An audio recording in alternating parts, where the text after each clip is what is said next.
কাদের মুখ দেখতে পাবেন আপনি হোর্ডিংয়ে? সব তৃণমূল কংগ্রেস নেতারা, কেউ হাসছেন, কেউ একটু গম্ভীর আছেন, বিভিন্ন মোডে তারা ছবি তুলেছেন এবং সেই ছবি আপনারা দেখেছেন যে আসানসোলের রাস্তার ধারে বিভিন্ন জায়গায় দেওয়া আছে। নিজের ছবি দেন, আমাদের আপত্তি নেই, ছবি দিতেই পারেন, ঠিক আছে। কিন্তু আপনাদের ছবি লাগালেই 7 খুন মাফ, তাদের রেভিনিউ মাফ না, আন্ডার দ্য টেবিল অন্য কোনো ডিলিং হয়েছে? এই 3 কোটি টাকা কেন তাদের ছেড়ে দেওয়া হচ্ছে? কেন সেটা আবার রেগুলাইজ করার চেষ্টা হচ্ছে? এবং নতুন করে হঠাৎ এখনই টেন্ডার করছেন কেন?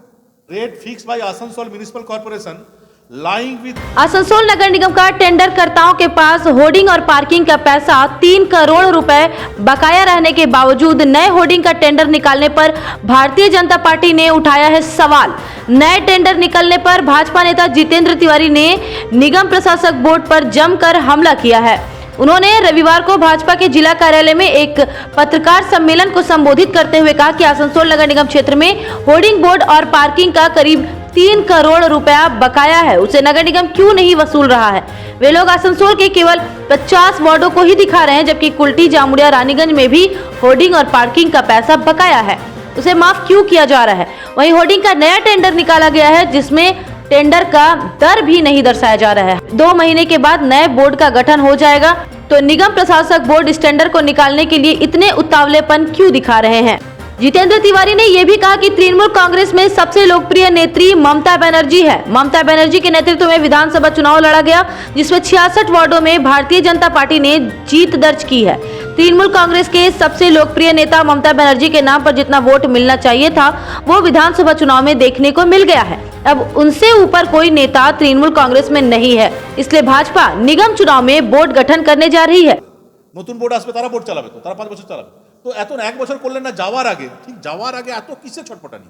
আপনারা জানেন যে কোনো পার্কিং লটে একটা রিজার্ভ প্রাইস থাকে।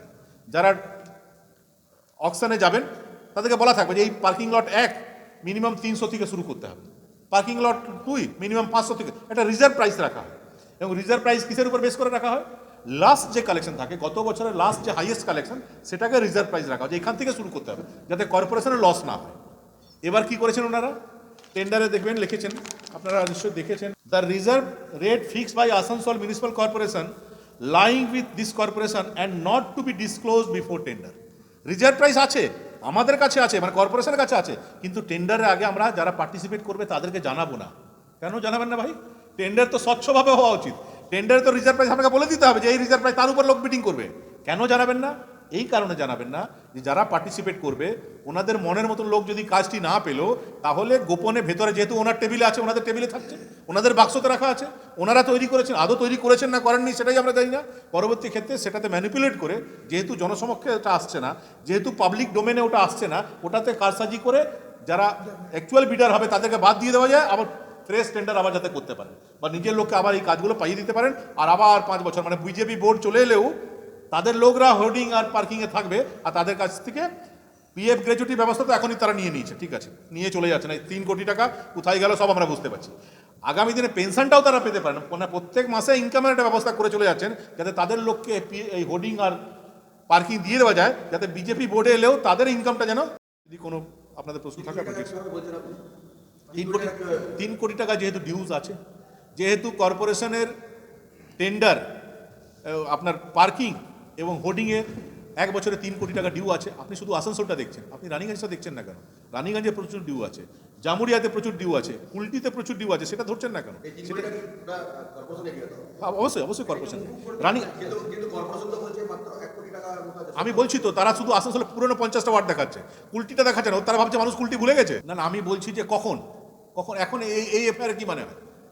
একদিকে আপনি বলছেন যে আবার টেন্ডার করে দিচ্ছে, আগে তো এফআইআর করে, এতদিন এফআইআর করে 1 বছর যখন টাকাটা ডিউ হয়ে গেল, তারপর এই এফআইআর করতে করতে তো এখন নির্বাচন চলে আসবে। 1 মাস পর হয়তো নির্বাচন হতো না, তখন বলবে আমরা কি করবো, আমরা তো নেই, পরের বার বোর্ডে আসি তখন দেখবো। এখন তৃণমূল নেতারা যে আসানসোলে আছেন, যারা আসানসোল কুলটি, তারা দিদির চেয়ে বেশি পপুলার, তারা নিজেকে মমতা বন্দ্যোপাধ্যায়ের চেয়ে বেশি পপুলার ভাবছেন।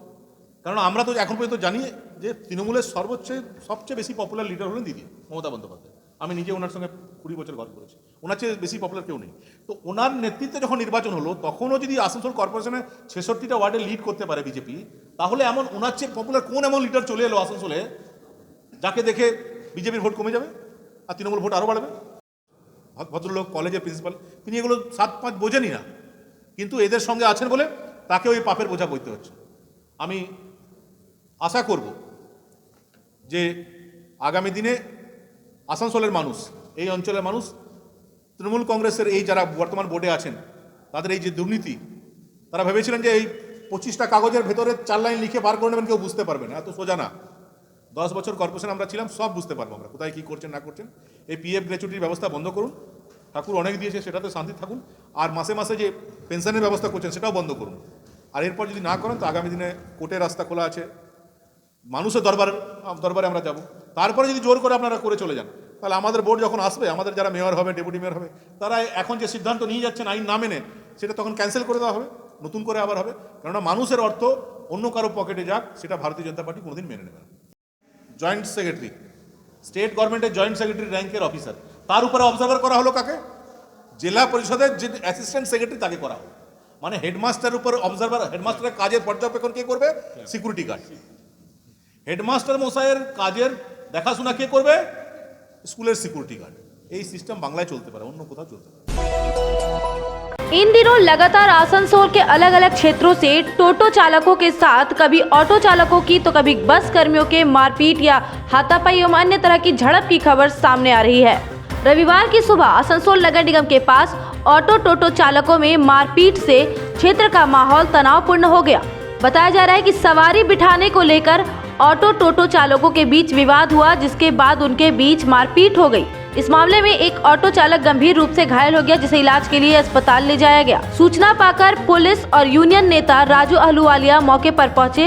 उनके हस्तक्षेप के बाद मामला शांत हुआ। अवैध शोरूम पर कार्रवाई की मांग पर राजू अहलूवालिया ने आरटीओ कार्यालय के समक्ष धरना प्रदर्शन करने की चेतावनी दी। वे लगातार अवैध रूप से चल रहे टोटो शोरूम्स के खिलाफ अपनी आवाज बुलंद कर रहे हैं। उन्होंने कहा कि अवैध टोटो शोरूम को नगर निगम के पूर्व मेयर जितेंद्र तिवारी ने ट्रेड लाइसेंस दिया था, लेकिन मौजूदा नगर निगम के प्रशासक अमरनाथ चैटर्जी की ओर से इन शोरूमों पर कार्रवाई करने का आश्वासन दिया गया है। वही समझाते यहाँ पर मत लगाइए, लगाने अभी हो गया हमारे पास। आप क्या करते हैं? हम ऑटो चलाते हैं, आने के लिए बोलते हैं नहीं हटाता है, मारने के लिए तैयार हो जाता है। तो अभी आप लोग प्रशासन से क्या चाहते हैं? चाहते हैं यहाँ पर गाड़ी नहीं लगे, मतलब टोटो ना लगे। हाँ टोटो ना लगे। नाम मोहम्मद नौताज। हम लोग आरटीओ, डीएम, एसडीएम को कई बार डेपुटेशन दे चुके हैं कि आसनसोल शहर में 46 तो बेआईनी टोटो का शोरूम चल रहा है। बेकार लड़कों को वो लोग जो है प्रलोभन देकर, लालच देकर टोटो बिक्री कर रहा है, लेकिन टोटो किस रूट में चलेगा, उसका सिस्टम क्या है, इसके बारे में कोई जानकारी किसी को नहीं है। एक एक रूट में आप देखिए, जहाँ पर 10 यहाँ ऑटो चलता था वहाँ 50 टोटो आ गया है। किसी के पास में 10 साल का लड़का, 10 साल का लड़का जिसकी उम्र नहीं हुई गाड़ी चलाने की, 6-6, 7-7, 8-8 पैसेंजर लेके जा रहा है। यात्रियों के जीवन के साथ खिलवाड़ हो रहा है। इसके लिए कौन दायी है? आरटीओ को दायी है, इसके लिए हमारा प्रशासन दायी है, इसके लिए जो है टोटो शोरूम दायी है। हम लोग बार बार बोले हैं, जो टोटो बेआईनी रूप से बेच रहा है उसके पास कोई ट्रेड लाइसेंस भी नहीं है, उसके पास सरकार की कोई अनुमति भी नहीं है कि वो टोटो बेचेगा। टोटो बेचने का सिस्टम होगा कि वो किस रूट में चलाएगा। जो टोटो जिसको बेचा जा रहा है उसके पास कोई ड्राइविंग लाइसेंस है कि नहीं, इस पर कार्रवाई होनी चाहिए।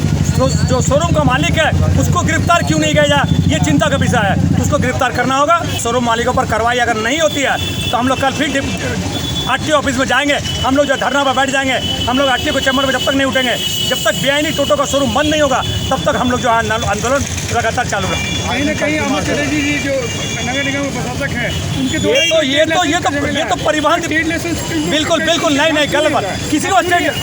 किसी के पास इसके पहले जो मेयर था जितेंद्र तिवारी के अमल में गलत तरीका से टोटो को कुछ लोगों को शोरूम को ट्रेड लाइसेंस दिया गया था। लेकिन हमारा जब से अमरनाथ चैटर्जी यहाँ पर के मेयर हैं, जब चेयरपर्सन हुए हैं, तब से एक भी बेआईनी टोटो का शोरूम को कोई ट्रेड लाइसेंस नहीं मिला। बिना ट्रेड लाइसेंस के वो लोग अपना शोरूम चला रहा है। हम लोग इसके पहले भी अमरनाथ को बोले थे, अमरनाथ ने कहा था इस पर कार्रवाई होगी, हम लोग जो है कानूनी कार्रवाई करेंगे। आसनसोल नगर निगम के 95 नंबर वार्ड में आसनसोल दक्षिण विधानसभा क्षेत्र बंग जननी वाहिनी की तरफ से एक कर्मी सम्मेलन का आयोजन किया गया। इस संदर्भ में पश्चिम बर्धमान जिला बंग जननी वाहिनी की तरफ से संस्था की पदाधिकारियों ने बताया कि मुख्यमंत्री ममता बनर्जी की प्रेरणा से और बंग जननी वाहिनी की प्रदेश अध्यक्षा और सांसद माला राय तथा राज्य के कानून और लोक निर्माण मंत्री मलय घटक के मार्गदर्शन से इस कर्मी सम्मेलन का आयोजन किया गया। इस कर्मी सम्मेलन का नेतृत्व जिला बंग जननी वाहिनी की president Alpana Banerjee, working president CK Reshma Ramakrishnan, Rina Mukherjee, Kamal Singh, Sangeeta Hela आदि ने किया। बंग जननी वाहिनी की लगातार यही कोशिश रही है कि कैसे समाज के दबे कुचले वर्ग की महिलाओं का उत्थान किया जा सके। बंग जननी वाहिनी की तृणमूल कांग्रेस की सदस्या हमेशा से महिलाओं का हौसला अफजाई करने की कोशिश करती है, जिससे वह अपने क्षेत्र में सर्वश्रेष्ठ बन सके। इस कर्मी सम्मेलन में मुख्य रूप से पूर्व पार्षद भरत दास, वार्ड अध्यक्ष मलय बीट, आसनसोल दक्षिण ब्लॉक अध्यक्ष गोपा विश्वास, बोरो अध्यक्ष खुशबू रियाज और पंपा माझी, वार्ड नंबर 95 अध्यक्ष जयश्री बीट सहित बंग जननी वाहिनी की तमाम सदस्या मौजूद थी।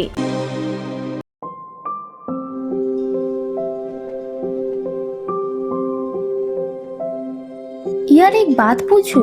हाँ बोलो, इसमें पूछने वाली क्या बात है? तुम्हारे घर के फर्नीचर बहुत आकर्षक लगता है बहुत महंगा है। अरे नहीं, उतने महंगे नहीं, रीजनेबल रेट पर ही लिए। अच्छा, आओ मैं तुम्हें अपना दीवान सेट दिखाती हूँ।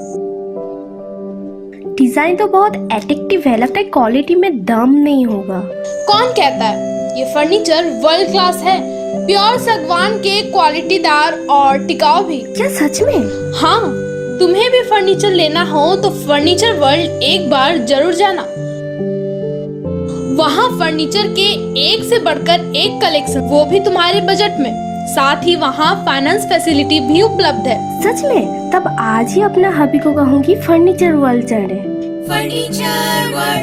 फर्नीचर लवर्स की पहली पसंद, जीटी रोड, शनि मंदिर के सामने, नूरुद्दीन रोड, आसनसोल। अगर आप एक जैसा खाना खाकर बोर हो चुके हो और आपको वैरायटी ऑफ फूड चाहिए, तो फिर आज ही आएं दी पेपरी।